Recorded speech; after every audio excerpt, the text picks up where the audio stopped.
అందరికీ నమస్కారం. నేను మీ ప్రదీప్ అండి.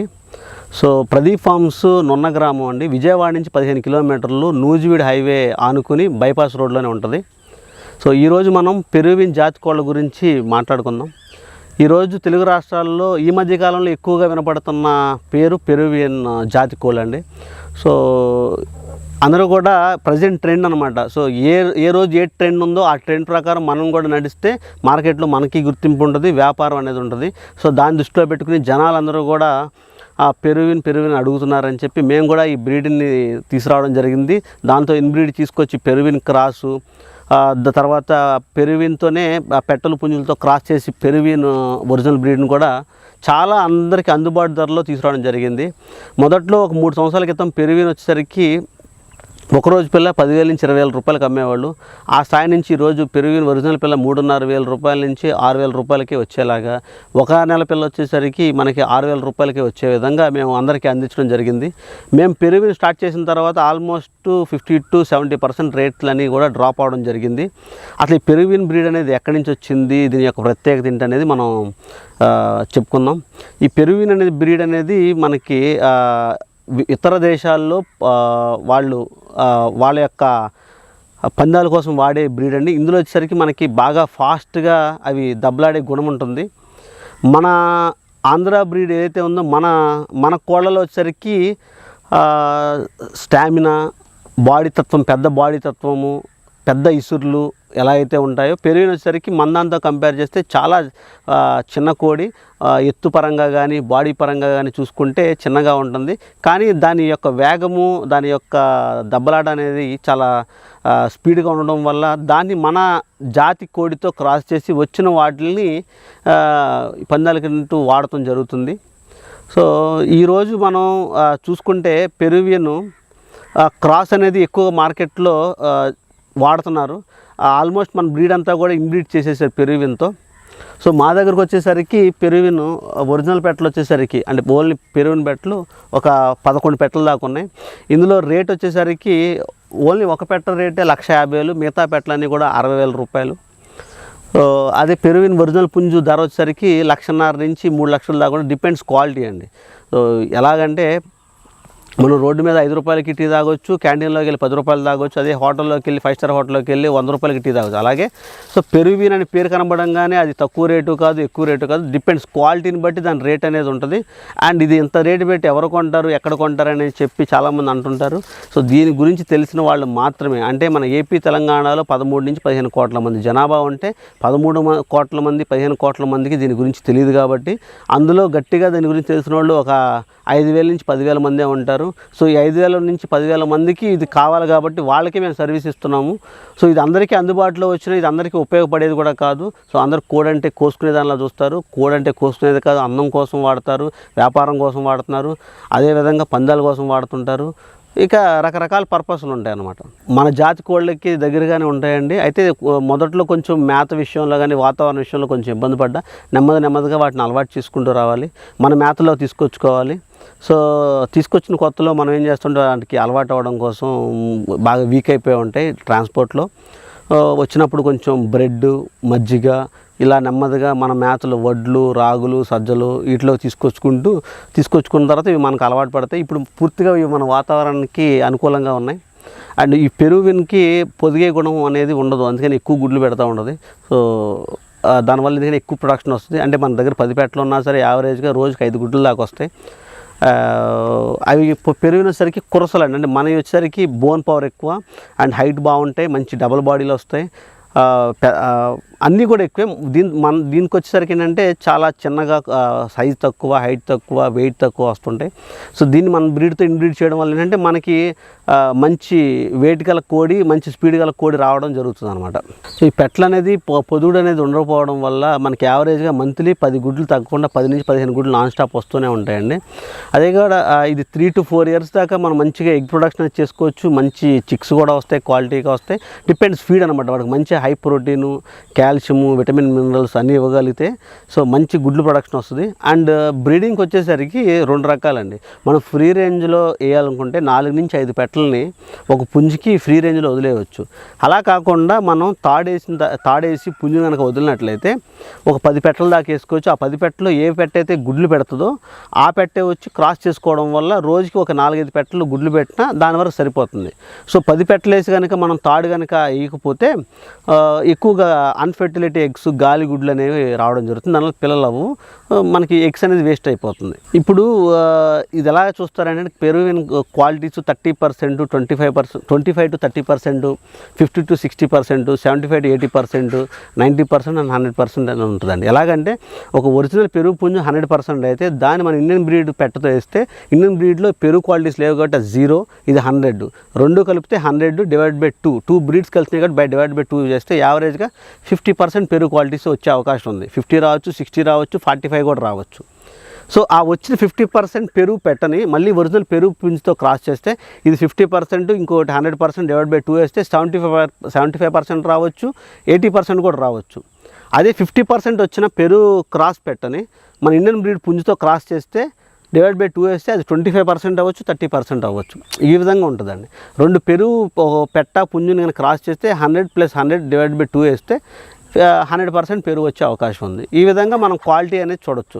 కొన్నిసార్లు చూపులకు వచ్చేసరికి పెరుగు క్వాలిటీస్ ఎక్కువ కనబడినా దాని యొక్క దెబ్బలాటకు వచ్చేసరికి మన ఇండియన్ బ్రీడ్ ఉండొచ్చు. కొన్నిసార్లు చూపులకు అది పెరుగుగా కనబడకపోవచ్చు, కానీ దాని దెబ్బలాట వచ్చేసరికి పెరుగు ఎక్కువ ఉండొచ్చు. సో ఎలాగంటే మనం అమ్మ పోలిక, నాన్న పోలిక ఉంటాయి. అంటే పోలికలు అమ్మయ్య వస్తే బుద్ధులు నాన్న ఎలా వస్తాయని చెప్తాం. ఇది కూడా సేమ్ అండి. ఎక్కువ శాతం పెట్ట క్వాలిటీస్, పెట్ట ఏదైతే క్వాలిటీలో ఉంటుందో ఆ పెట్టకు వచ్చిన పుంజు పిల్లలు పెట్ట క్వాలిటీస్లోనే దెబ్బలాడతాయి అన్నమాట. అందుకనే మనం ఇండియన్ పెట్టని వేసుకుని పెరుగు పుంజులని క్రాస్ చేయడం జరుగుతుంది. సో బ్రీడింగ్లో ఉన్న పెట్టలకు వచ్చేసరికి స్పెషల్ కేర్ తీసుకోవాలండి. ఎలాగంటే 16 గంటలు వచ్చేసరికి ఫీడింగ్ ఇవ్వాలి అండ్ 8 గంటలు వచ్చేసరికి వాటికి స్లీప్ ఇవ్వాలి.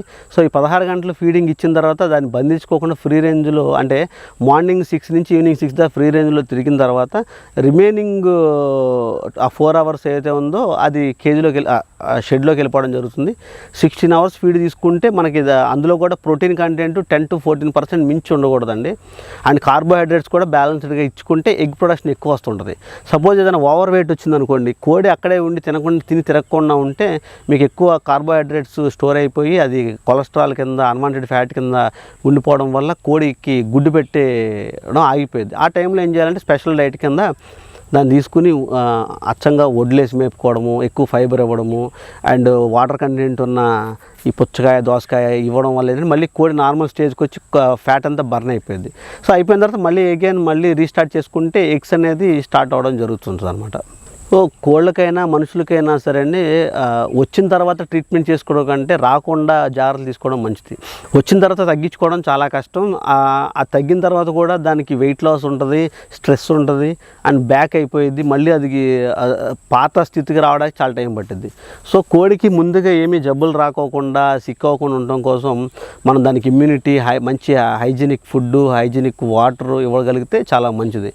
ఎక్కువగా రెగ్యులర్గా వచ్చే ప్రాబ్లమ్స్ ఏమున్నాయంటే CRD వస్తుంది, క్రానికల్ రెస్పిరేటరీ డిసీజ్, అంటే గురకలు, జలుబులు అవి వస్తుంటాయి. రాకుండా ఉండటం కోసం ఎప్పుడు షెడ్లు క్లీన్ చేసుకోవడం, షెడ్లు తూర్పు పడమర వేసుకోవడం, గాలి వెలుతురు ఎక్కువ వచ్చేలా చూడటం, కోళ్ళకి వచ్చేసరికి సూర్యకిరణాలు ఎక్కువ పడేలా చూసుకోవడం, తినే ఫుడ్లో వచ్చేసరికి మంచి ఇమ్యూనిటీ వచ్చేలాగా అన్ని విటమిన్స్ కలిసేలా చూసుకోవడం, ఇలాంటివి చేసుకుంటుంటే కోడి ఎప్పుడైనా చిన్న బ్యాక్టీరియాలు ఏమైనా ఇన్ఫెక్షన్స్ వచ్చినా అది తట్టుకుని లోపల బయట కనబడుకోకుండా వాటంతా అదే క్యూర్ అయిపోతుంది. So prevention is better than cure అనమాట. వచ్చిన తర్వాత తగ్గించుకోవడం కంటే రాకముందు జాగ్రత్తలు తీసుకోవడం మంచిది. కోళ్ళకి రెగ్యులర్గా వచ్చే జబ్బులు అంటే ఇక జలుబులు, తుమ్ములు ఇవే వస్తాయి. రాకోకుండా మన శుభ్రమైన షెడ్లు, శుభ్రమైన మేత, ఒకవేళ వాన పడుతుందని తెలిసిందనుకోండి ఆ చలి రాకోకుండా పరదాలు దింపుకోవడం, బాగా 3-4 రోజులు వర్షం ఉంటుందని తెలిసిందనుకోండి దానికి కూడా బాడీలో హీట్ జనరేట్ చేయడం కూడా కొంచెం రమ్ము, బెల్లం నీళ్ళు కలుపుకోవడం, నెలలో అట్లీస్ట్ ఒక 5-6 రోజుల పాటు అయినా సరే బంతి పూలతో కషాయం ఇవ్వడం, వెల్లుల్లిపాయని మేతల్లోనూ నీళ్ళల్లో ఇచ్చుకోవడం, గుమ్మడికాయ రసం ఇవన్నీ చేసి తర్వాత నిమ్మకాయ రసాన్ని బెల్లంలో కలిపించినా సరే యాంటీ ఆక్సిడెంట్స్ రిలీజ్ అవుతాయి, విటమిన్ C వస్తుంది, ఇమ్యూనిటీ పెరుగుతుంది. సో బెల్లం ఇవ్వడం వల్ల ఏమవుతుందంటే విటమిన్ D వస్తుంది, పల్లీలు బెల్లం ఇవ్వడం వల్ల వాడికి స్ట్రెంత్ వస్తుంది.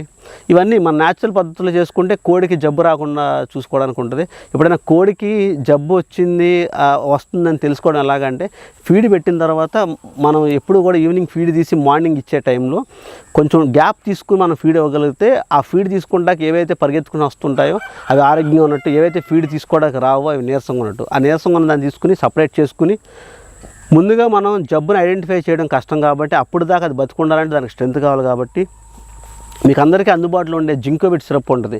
మార్నింగ్ 1 ml ఈవినింగ్ 1 ml దాన్ని సిరంజ్తో డైరెక్ట్గా లంగ్స్లోకి వెళ్ళకోకుండా ఒక థ్రోట్ నుంచి పైనుంచి లాగా వెళ్ళేలాగా 1 ml మార్నింగ్ 1 ml ఈవినింగ్ ఇవ్వనట్టయితే అది ఫీడ్ తీసుకోకపోయినా అందులో బి కాంప్లెక్స్, విటమిన్స్, మినరల్స్ ఉండటం వల్ల స్ట్రెంత్ వస్తుంది.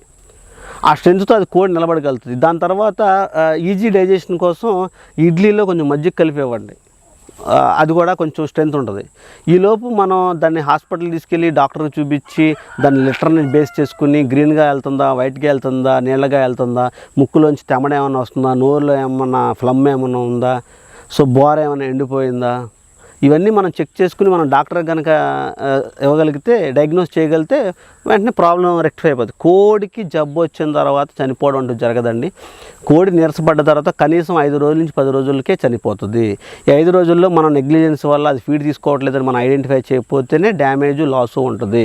రెగ్యులర్గా మనం కనుక ఫామ్ విజిట్ చేసుకుని మన కోళ్ళకి మేతలు అవన్నీ మనం చెక్ చేసుకుంటే ఎటువంటి నష్టం అనేది ఉండదు. ప్రతిరోజు షెడ్లు క్లీన్ చేసుకోవాలి, శుభ్రమైన మేతలు పెట్టాలి, శుభ్రమైన నీళ్లు పెట్టాలి. అవకాశాన్ని బట్టి ఏం చేయాలంటే 3 గంటలకు ఒకసారి మేతలు నీళ్లు మార్చి పెడతా ఉంటే కోళ్ళని అలర్ట్గా ఉంటే మేతల కోసం నీళ్ళ కోసం ఎదురు చూస్తూ ఉంటే దాన్ని బట్టి ఆ యాక్టివ్నెస్ పెరుగుతూ ఉంటుంది. అండ్ యాక్టివ్గా లేని కోళ్ళు ఏంటో మనం ఐడెంటిఫై చేయడానికి ఈజీగా ఉంటుంది.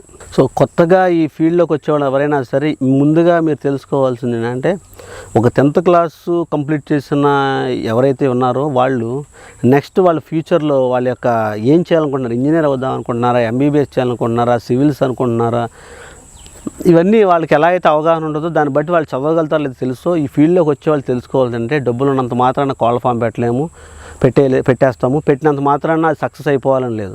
సో కోళ్ళ ఫామ్ అనేది ఎలాంటిదంటే వ్యవసాయం ప్లస్ వ్యాపారం ఈక్వల్ కోళ్ళ పెంపకం, ఇది తెలుసుకోవాలి. ఓ పక్కన మనం వ్యవసాయం చేయాలి, రెండో పక్కన వ్యాపారం చేసుకుంటూ ఉంటేనే మనం ఇందులో రాణించగలుగుతాం. సో పెట్టుబడి ఉంది, పనివాళ్ళు ఉన్నంత మాత్రాన మనకు అయిపోదు. ప్రతిరోజు కూడా మైక్రో లెవెల్లో మనం చెక్ చేసుకుంటూ సో అన్నీ కూడా మన పర్యవేక్షణలో ఉంటూ ఒక పక్కన పెంపకం చేసుకుంటూనే రెండో పక్కన మార్కెటింగ్ చేసుకుంటూ ఇంకో పక్కన వచ్చేసరికి ఆర్డర్స్ తీసుకుంటూ మన దగ్గర ఉన్న స్టాక్స్ క్లియర్ చేసుకుంటూ ఆ వచ్చిన డబ్బుల్ని మనం మెయింటెనెన్స్ వాడుకుంటూ ఇంకా ఏమైనా డబ్బులు మిగిలితే వాటిని మనం సేవింగ్ చేసుకోగలిగితేనే ఈ రంగంలో ఉండగలుగుతాం. సో ముందుగా మీరు తెలుసుకోవాల్సింది మనం ఎన్ని కోళ్ళని అయితే మనం పెంచగలం, ఎన్ని కోళ్ళు అమ్మగలుగుతున్నాం తెలుసుకోవాలి. అదేవిధంగా యావరేజ్గా 1 లక్ష పెట్టుబడి పెడితే ఇందులో కనీసం లీస్ట్ కేసులు 20,000, హైయెస్ట్ వచ్చేసరికి 40,000 దాకా సంపాదించుకోవచ్చు. అది కూడా దేని మీద, మీరు అనవసరంగా షెడ్యూల్ నిర్మాణానికి, లీజులకి, లేనిపోని ఆర్భాటాలకు వెళ్ళి ఖర్చు పెట్టేసుకుని ఇన్ఫ్రాస్ట్రక్చర్ మీద అనవసరం ఖర్చులు పెట్టుకున్నట్లయితే అవి మీకు రిటర్న్స్లోకి రావు అండ్ అది ఇన్వెస్ట్మెంట్లోకి డెడ్ ఇన్వెస్ట్మెంట్లోకి వస్తుంది. ఉదాహరణకి మీరు 5 లక్షల రూపాయలు షెడ్ వేసి అందులో 50,000 రూపాయలు కోళ్ళు పెట్టి 15,000 రూపాయలు జీతం ఇచ్చినట్లయితే ఆ 50,000 రూపాయలు కోళ్ళు అమ్మితే మీకు వచ్చే ఏదైతే ఉందో 15,000 రూపాయలు, ఆ 15,000 రూపాయలు మీ ఆదాయం. మీరు 5,50,000 రూపాయలు నేను పెట్టుబడి పెట్టానంటే అది కరెక్ట్ కాదు. మీరు పెట్టాల్సింది 5 లక్షల రూపాయలేమో కోళ్ళ మీద పెట్టుబడి పెట్టండి. షెడ్ల నిర్మాణం కోసం, ఇన్ఫ్రాస్ట్రక్చర్ కోసం చిన్న చిన్న షెడ్లు తక్కువ రేట్లో, ఎంత తక్కువైతే అంత ల్యాండ్ లీజ్ వచ్చేసరికి తక్కువలో వేయాలా చూసుకోండి. అలా చూసినట్లయితేనే మనకి ₹1 అనేది కనబడటం జరుగుతుంది. ఉదాహరణకి మేము షెడ్లు వేసాం, పందెం కోళ్ళకి వచ్చేసరికి అందరూ కూడా భారీగా ఎత్తున షెడ్లు వేస్తారు. కానీ మేము 5,000 రూపాయలకి షెడ్ వేసి అందులో దగ్గర ఈ షెడ్ చూస్తే మీరు ఈ షెడ్ నిర్మాణం మొత్తం కూడా మనకి 5,000 రూపాయలు అయింది. దీనికి మొత్తానికి సరుకు బాదులు వాడాం, సెకండ్ హ్యాండ్ రేకులు వాడాం, కింద వాడేసిన నాపరాలు వాడాం. దీనికి వచ్చేసరికి అడుగొచ్చి ₹6 పడిన ఐరన్ జాలి వాడాం. దీనికి వచ్చేసరికి ₹200 విలువ చేసే డోర్ పెట్టాం.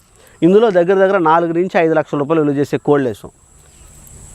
సో 5 లక్షల రూపాయలు విలువ చేసే కోళ్ళకి మేము 5,000 రూపాయలు ఖర్చు పెట్టామంటే ఇన్ఫ్రాస్ట్రక్చర్కి 0.1% పెట్టినట్టు. దీని నుంచి వచ్చే ఆదాయం ఎంతండి? నెలకు ₹1,00,000 వస్తుంది. ₹1,00,000 5,000 రూపాయలు షెడ్ అంటే దీని లైఫ్ వచ్చి 2 సంవత్సరాలు ఉంటుంది. అంటే నెలకు ఎంత ఉంటుందండి? సో అలా మనం లెక్కేసుకోవాలి. అది ప్రతిదీ కూడా మనం పెట్టే పెట్టుబడి కోళ్ళ మీద పెట్టాలి తప్ప ఇన్ఫ్రాస్ట్రక్చర్ మీద, అనవసరం ఖర్చుల మీద పెట్టకూడదు. ఇవి మనం చెక్ చేసుకున్నప్పుడే మనకు ఆదాయం అనేది కనబడటం జరుగుతుంది. అది అలాగే మనం పెట్టుబడి పెట్టినంత మాత్రం అయిపోదు, మనం ఎంతైతే అమ్మగలుగుతామో అంతే పెంచుకోవాలి. సో ఎప్పటికప్పుడు అమ్మడం, పెంచడం అనేది ప్యారలల్గా జరగాలి. మీరు ఎప్పుడో 6 నెలలకి పంట వస్తుంది, 6 నెలల తర్వాత నిద్ర లేస్తానంటే 10వ తరగతి పరీక్షలు సంవత్సరం చివరిలో వస్తున్నాయి అనుకోండి, సంవత్సరం చివరిలో లేచి ఎగ్జామ్ రాస్తే వాడు పాస్ అవ్వచ్చు లేదా ఫెయిల్ అవ్వచ్చు, స్టేట్ ర్యాంక్ రాదు. అదేవిధంగా 6 నెలల పంటకి 6 నెలల పాటు మీరు కష్టపడాలి, 6 నెలలు ప్రమోషన్ చేసుకోవాలి, 6 నెలలు మార్కెటింగ్ చేసుకోవాలి.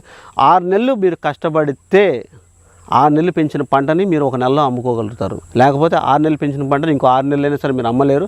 ఈ 6 నెలలు పెట్టిన పెట్టుబడికి డబుల్ పెట్టుబడి పెట్టి డబల్ లాస్ అవుతుంది తప్ప చేసేది ఏమీ లేదు. అది నేను అందరికీ చెప్పుకోదలుచుకుంది. జాతి కోళ్ళ పెంపకము, సో మన ఎక్స్పెక్టేషన్ ఏంటి, రియాలిటీ ఏంటి, అసలు ఎంత వ్యాపారం జరుగుతుంది, రేట్లు ఎలాగున్నాయి, సో అనే దాని మీద మనం తెలుసుకుందాం. సో ఈ జాతి కోళ్ళ పెంపకం అనేది ఈరోజు ఏపీ తెలంగాణలో సో మా అంచనా ప్రకారం 200 ఓన్లీ జాతి కోళ్ళ వరకే 200 కోట్ల పైచులకు వ్యాపారం జరుగుతుందని అంచనా అండి. ఇందులో 50 కోట్ల వ్యాపారం కేవలం ఒక 5% ఆఫ్ పీపుల్ దగ్గరే ఉంది. అంటే ఒక 20,000 మంది కుటుంబాలు ఈ జాతి కోళ్ళు పెంపకం, అమ్మకం, ఇంట్లో ఒక 5-6 కోళ్ళు జాతి కోళ్ళు పెంచుకున్నా వాళ్ళు అట్లా అమ్ముకున్నా వాళ్ళు కూడా ఇందులోకి వస్తారు. అలా చూసినప్పుడు ఈ 200 కోట్లలో 50 కోట్ల వ్యాపారం కేవలం 5%. అంటే ఒక 20,000 కుటుంబాలు ఉన్నాయనుకోండి, 20,000 కుటుంబాల్లో 5% పీపుల్ దగ్గర 50 కోట్లు జరుగుతుంటే దాని కింద 150 కోట్ల వ్యాపారం అనేది 95%లో జరుగుతుంది. సో రోజు రోజుకి దీనికి ఆదరణ పెరుగుతుంది, రోజు రోజుకి దీనికి డిమాండ్ పెరుగుతుంది. ఎందుకు అంటే అది మేబీ కరోనాలో లాక్డౌన్ టైంలో యువత అందరూ కూడా ఈ వ్యవసాయము ఆధారిత దాంట్లో ఇంట్రెస్ట్ చూపిస్తున్నారు. అది జాతి కోళ్ళ పెంపకం అయితే ఏంది, నాటుకోళ్ళు అయితే ఉంది. సో ఈరోజు మన తెలుగు రాష్ట్రాల్లో జాతి కోళ్ళ పెంపకంలో రేట్లు ఎలా ఉన్నాయంటే, గుడ్డు 100 రూపాయల నుంచి 10,000 రూపాయలు విలువ చేసేదాకా గుడ్డు ధర అయితే పలుకుతుంది. అదేవిధంగా పిల్ల ధర 200 రూపాయల నుంచి 10,000 రూపాయల దాకా పుట్టిన పిల్ల ధర పలుకుతుంది. అదేవిధంగా మీకు పెద్ద కోళ్ళు వచ్చేసరికి 5,000 రూపాయల నుంచి లక్షల్లో పలుకుతున్నాయండి. కొన్ని కోళ్ళు అయితే మీకు దానికి రేట్ అనేది ఉండదు. సో ప్రతిదానికి మార్కెట్లో రేట్ ఉండదు. కానీ జాతి కోళ్ళకి ఏంటనేది ఒక మోజులాగా, ఒక ఆనందం, ఒక ఆకర్షణ, అదేవిధంగా అదొక స్టేటస్ సింబల్ అయిపోయింది. ఒక వ్యక్తికి అది కోడి నచ్చింది అనుకోండి, అది ఎంత పెట్టైనా కొనడానికి అనకాడట్లేదు. సో ఆ విధంగా ఈరోజు జాతి కోళ్ళ పెంపకం అనేది, వ్యాపారం అనేది ముందుకు వెళ్ళిపోతుంది. సో ఎవరైనా ఈ రంగంలోకి రావాలనుకుంటే ముందుగా మంచి బ్రీడ్ ఎంచుకోండి. అదేవిధంగా మీరు ఎంచుకున్న బ్రీడ్లో మీరు పిల్లలు అమ్ముదాం అనుకుంటున్నారా, పెద్ద చేసి అమ్ముదాం అనుకుంటున్నారా, ముందే క్లారిటీగా వచ్చి దానికి తగ్గట్టుగా మంచి బ్రీడ్ దింపి దాని నుంచి డెవలప్ చేసిన బ్రీడ్ మనం మార్కెట్ చేసుకోగలిగితే మంచి ఆదాయం అయితే ఉంటుంది. సో అందరూ అనుకుంటున్న ఎక్స్పెక్టేషన్ ప్రకారం మనం ఒక కొత్తగా స్టార్ట్ చేసేవాళ్ళు 50,000 రూపాయలు పెట్టి పుంజుని కొనుక్కురావచ్చు, ఒక 10,000 పెట్టి పెట్టని కొనుక్కురావచ్చు. సో వాళ్ళ దగ్గర ఉన్న 50,000 రూపాయల పుంజుని వాళ్ళ దగ్గరికి వచ్చిన తర్వాత అది 50,000 రూపాయలకి వాళ్ళు అమ్మాలంటే అవ్వదు. ఎందుకంటే అది వాళ్ళకి నచ్చి వాళ్ళు కొన్న వాళ్ళ దగ్గర నమ్ముకుంటే 50,000 కొనుక్కొచ్చారు కాబట్టి దాని నుంచి వచ్చే అవుట్పుట్ ఒక 5,000 రూపాయల నుంచి 15,000 రూపాయలు మించిపోదు. అది మైండ్లో పెట్టుకుని దాన్ని బట్టి మనం మార్కెట్లోకి వెళ్తే నిలబడతాం. మనం 50,000 పెట్టి పుంజు కొనుక్కొచ్చాము కాబట్టి, 10,000 పెట్టి పెట్టుకొనుకొచ్చాము కాబట్టి వాటికి వచ్చిన అవుట్పుట్ అన్నీ కూడా మనకు అదే రేట్ రావాలంటే లేదు. ఇది కనుక మనం తెలుసుకుని మనం ప్రొడక్షన్ చేసి మార్కెట్లో 10,000 రూపాయలు విలువ చేసి కోడిని మనం తక్కువ రేటుకి అందించగలిగితే అతి తక్కువ టైంలో మనకంటూ ఒక గుర్తింపు వస్తుంది. అదేవిధంగా మార్కెట్లో మనకంటూ కూడా వ్యాపారం ముందుకెళ్ళడానికి ఉంటుంది. సో అందరూ లక్షలకు అమ్ముతున్నారు, 50,000కి అమ్ముతున్నారు, నేను 50,000 కొనుక్కొచ్చాను కాబట్టి నేను 50,000కి అమ్మాలనుకుంటే మాత్రం ఎవరు ముందుకెళ్ళరు. సో అందరూ 50,000 అంటే 50,000 అమ్మే క్వాలిటీని కూడా మనం తక్కువ రేటుకి ఇవ్వగలిగితే వినియోగదారుడు ఎవరైతే ఉన్నారో వాళ్ళు రావడం జరుగుతుంది. ఈరోజు తెలుగు రాష్ట్రాల్లో అందరూ కూడా ఈ జాతి కోళ్ళు అందరూ అనుకుంటున్నట్టు భీమవరం బ్రీడ్ అంటారు. యాక్చువల్లీ భీమవరం బ్రీడ్ కాదండి, ఎక్కువగా ఈ కోళ్ళు భీమవరంలో ఫేమస్ కాబట్టి ఇక దానికి ఒక భీమవరం బ్రీడ్ లాగా కాకినాడ కాజా అన్నట్టు సో భీమవరం బ్రీడ్ అయిపోయింది. సో దీన్ని మళ్ళీ మెట్టవాటాలంటారు. మెట్టవాటాలంటేనేమో తోక కొంచెం పైకి లేసి ఉంటే మెట్టవాటం అంటారు. అదే తోక పైకి ఎత్తే మాత్రం ఇలా ఉంటేనేమో మెట్టవాటం అంటారు, ఇలా ఉంటే రెచ్చివాటం అంటారు. సో ఇలాగా జనాలకి ఏంటంటే ఈ ఒక ఫోన్ కొనుక్కోవాలి, కారు కొనుక్కోవాలి అని ఎలా ఉంటుందో కోళ్ళ మీద కూడా అలాంటి ఒక మోజు అనేది వచ్చేసింది. ఇక మా వ్యాపార అంటే విధానం ఎలా ఉంటుందంటే, మేము ఇండియన్ బ్రీడు చేస్తున్నాము, అలాగే పెరువిన్ బ్రీడు చేస్తున్నాము, అలాగే పెరువిన్ క్రాస్ అని 3 రకాల బ్రీడ్లు చేస్తున్నాము, 2 రకాల క్వాలిటీలు చేస్తున్నామండి. ఇండియన్ బ్రీడ్లో వచ్చేసరికి ఎలాగంటే ఒక 15,000 రూపాయల నుంచి 30,000 రూపాయలు విలువ చేసే పెట్టకి ఒక 50,000 నుంచి 60,000 రూపాయలు విలువ చేసే పుంజుని వేస్తే వచ్చిన అవుట్పుట్ ఏదైతే ఉందో దాన్ని ఒకరోజు పిల్లని మనం 1,000 రూపాయలు ఇవ్వడం జరుగుతుంది. సో తర్వాత రెండో క్వాలిటీ వచ్చేసరికి వీటికి వచ్చిన పిల్లల్లో వచ్చిన పెట్టల్ని ఒక 25,000 నుంచి 30,000 రూపాయలు విలువ చేసే పుంజుతో క్రాస్ చేయడం వల్ల వచ్చే పిల్లని ఒకరోజు పిల్లని 700 రూపాయలకి, ఒక నెల పిల్లని 1000 రూపాయలకి ఇవ్వడం జరుగుతుంది. ఇది రెండో క్వాలిటీ అండి. ఇది ఇండియన్ బ్రీడ్లో. అదే పెరువియన్కి వచ్చేసరికి పెరువియన్ ఇంపోర్టెడ్ బ్రీడర్కి వచ్చిన వాటిని ఒక 30,000 రూపాయలు ఇండియన్ బ్రీడ్ కానీ పెరుగు క్రాస్ పెట్టకు కానీ క్రాస్ చేయడం వల్ల వచ్చిన ఒక రోజు పిల్లని 2,500కు, అదే ఒక నెల పిల్లని వచ్చేసరికి 3,000 రూపాయలకి ఇవ్వడం జరుగుతుంది. అండ్ సెకండ్ క్వాలిటీ వచ్చేసరికి ఒక 5,000 నుంచి 10,000 రూపాయలు విలువ చేసే ఒక ఇండియన్ బ్రీడ్ పెట్టని ఇండియాలో పుట్టిన ఒరిజినల్ పెరుగు పుంజు 1,00,000 రూపాయలు విలువ చేసే పుంజుకి దిగిన పిల్లని మనం ఒక రోజు పిల్లని వచ్చేసరికి 1,500కి, ఒక నెల పిల్లని 2,000కి ఇవ్వడం జరుగుతుంది. సో మేము వచ్చేసరికి ఇప్పుడు ఓవరాల్గా ప్రతి నెల కూడా 500 నుంచి 700 పిల్లలని దిగుమతి చేయడం జరుగుతుంది. అందులో 50% చిక్స్ని మనము పుట్టిన వయసులోనే అమ్మేయడము, రిమైనింగ్ 50% పిల్లల్ని నెల రోజులు, 2 నెలలు, 3 నెలలు కింద పెంచి అమ్మడం జరుగుతుంది. దీనికోసం మేము ఒక్కళ్ళనే చేయడం కష్టమవుతుంది కాబట్టి కొంతమంది రైతుల సహాయం తీసుకోవడం జరిగింది. ఉదాహరణకి ఏంటంటే ఈ పెంపకంలో ఎక్కువగా చాలామంది పెంపకంలో చాలా ఇంట్రెస్ట్ చూపిస్తుంటారు. వాళ్ళు వ్యాపారం, మార్కెటింగ్ చేయడం, సేల్స్ చేయడంలో ఇబ్బంది పడుతుంటారు. కాబట్టి మా దగ్గరకు వచ్చిన రైతుల్లో మంచి పర్సన్స్ మేము సెలెక్ట్ చేసుకుని వాళ్ళకి పిల్లల్ని ఇచ్చేసి ఆ పిల్లలు పెంచినందుకు గాను 100 పిల్లలు నెల పెంచినందుకు గాను 25,000 రూపాయలు ఇవ్వడం జరుగుతుంది. ఫస్ట్ ఫేజ్ వచ్చేసరికి 1 నుంచి 3 నెలలు పెంచుతారు. సెకండ్ ఫేజ్ వచ్చేసరికి 3 to 6 months పెంచుతారు. ఇలా పెంచినందుకు గాను నెలకు వచ్చేసరికి 100 పిల్లలకి 25,000 ఇవ్వడం జరుగుతుంది. వాళ్ళకి పిల్లల పెంపకంలో కానీ మేతలు, మందులు, వ్యాక్సినేషన్లో పూర్తి శిక్షణ ఇవ్వడం జరుగుతుంది. అదేవిధంగా నిరంతరం కూడా మేము వాళ్ళ ఫామ్స్ పర్యవేక్షణ చేయడము అన్నీ చేయడం జరుగుతుంది. తద్వారా ఈరోజు ఏపీ, తెలంగాణలో అయితే ఉంది మా దగ్గర 35 పైచులకు కుటుంబాలు ప్రత్యక్షంగా ఉపాధి పొందుతున్నాయి. సో మాతో కలిసి పని చేస్తున్నారు. సో మా కింద పని చేయట్లేదు, మాతో కలిసి పని చేస్తున్నారు. చాలా సంతోషంగా ఉన్నారు. గడిచిన సంవత్సరం 2020-21 గాను ఓవరాల్గా మా వ్యాపారం వచ్చేసరికి 1.8 crores టర్న్ ఓవర్ అయిందండి. అన్నీ కడక్నాథ్, నాటుకోళ్ళు, జాతికోళ్ళు అన్నీ కలిపి. అందులో జాతికోళ్ళ వ్యాపారం దగ్గర 80 లక్షల రూపాయల దాకా జరిగింది. గుడ్లు, పిల్లలు, పెద్దవి అన్నీ కలిపి. ఈ సంవత్సరం మేము దాన్ని నెక్స్ట్ లెవెల్కి తీసుకెళ్దామని చెప్పి రైతుల సహకారంతో ప్రొడక్షన్ మేము డబల్ చేసి సేల్స్ కూడా పెంచాము. సో మాకు వచ్చేసరికి 3 ప్యారల్గా వర్క్ చేస్తాయండి. బ్రీడింగ్ అంతా ఒక చోట జరుగుతూ ఉంటుంది, పిల్లల పెంపకం అంతా ఒక చోట జరుగుతుంది. అండ్ అదేవిధంగా మాకు సేల్స్ అండ్ మార్కెటింగ్ వచ్చేసరికి ఇంకో టీం వర్క్ చేస్తుంది. So 3 teams at a time work చేయడం వల్ల మేము ఇదనేది ఈజీగా అవ్వడం జరుగుతుంది. అంటే ఒక కార్పొరేట్ కంపెనీలో ప్రొడక్షన్ ఒక చోట, దాని తర్వాత లాజిస్టిక్స్ ఒకరు చూస్తారు, సేల్స్ అండ్ మార్కెటింగ్ ఎలా చూస్తారు, అదే విధంగా మేము కూడా చేసి మాకు వచ్చే రూపాయిని 10 మందికి పంచుతున్నాము. అలాగే సర్వీస్ కూడా ఇస్తున్నాం. అండ్ మేము వచ్చింది చాలా తక్కువ టైంలో అయినా సరే మాకు ఇంత ఆదాయం రావడానికి గల కారణం మార్కెట్లో ఎవరు ఇవ్వని ఒక బెనిఫిట్ ఇచ్చామండి. మా దగ్గర కొన్న ఒకరోజు పిల్ల ఏదైనా సరే 3 రోజుల్లో చనిపోతే పిల్ల రీప్లేస్మెంట్ ఇవ్వడం జరిగింది. అదే ఒక నెల పిల్లలు తీసుకున్నట్లయితే 7 రోజుల్లో చనిపోతే పిల్ల రీప్లేస్మెంట్ ఇవ్వడం జరిగింది. అలాగే తీసుకెళ్ళిన పిల్లలు ఒకవేళ అవే క్వాలిటీ రాలేదు, ఎందుకంటే వాళ్ళు డబ్బులు పెట్టుకుంటారు. ఇప్పుడు మనం మామిడి చెట్టుకి కాసిన 10 కాయలు ఒకేలాగా ఉన్నప్పుడు ఒక పెట్టకి ఒక పుంజుకి క్రాస్ చేస్తే అన్ని పిల్లలు ఒకే క్వాలిటీ రాకపోవచ్చు, లేదా అన్ని పెట్టలు రావచ్చు, లేదా అన్ని పుంజులు రావచ్చు. వాళ్ళు అనుకున్న ఎక్స్పెక్టేషన్ కనుక రాకపోయినట్లయితే మేము వాళ్ళని ఒక 5 నెలలు రిటర్న్ కనుక తీసుకొస్తే వాటిని మేము రిటర్న్ తీసుకుని ఈ 5 నెలలు పెంచినందుకు గాను బ్రీడ్ వైజ్ ఇండియన్ బ్రీడ్ అయితే 250 రూపాయలు, పెరువిని క్రాస్ అయితే 300 రూపాయలు, పెరుగు ఒరిజినల్ పిల్ల అయితే నెలకు 500 రూపాయలు మెయింటెనెన్స్, ఫీడ్ మెయింటెనెన్స్ ఇచ్చి పిల్లలు రిటర్న్ తీసుకుని మళ్ళీ కొత్త పిల్లలు ఇవ్వడం జరుగుతుంది. ఈ విధంగా మనం ఒక యూనిక్ మార్కెట్ స్ట్రాటజీతో రావడం వల్ల ఏంటంటే మనకి నెక్స్ట్ 2 monthsకి కూడా వచ్చే ప్రొడక్షన్ కూడా అడ్వాన్స్ బుకింగ్ అయిపోవడం జరిగింది.